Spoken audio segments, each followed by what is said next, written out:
There are other scientific studies that were used to guide this process and which showed, the data was taken from studies conducted in other parts of the world, Africa and so on. I think it might have been by Professor Beyrer, or I can't remember his name, but certainly showing that certainly the key population, men having sex with men, they're vulnerable, they're at a higher risk for contracting HIV.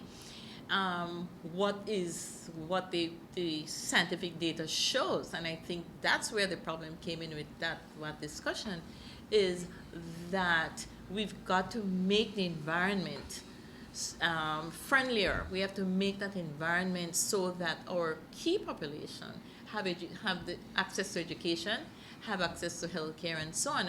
And so the research clearly showed that where you have criminalization of laws, and even without it, you have members of the key public, the LGBT community, men having sex with men, are limited. They're driven underground, and it's almost as though you remove their right to access health care from them, which is not a good thing. It's not a good thing for the community, and especially not for any of us that are HIV infected.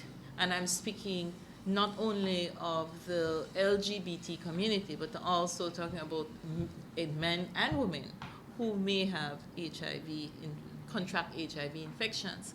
This ruling is very important, but it is not enough. The decriminalization is just the beginning. There's a lot of work to be done.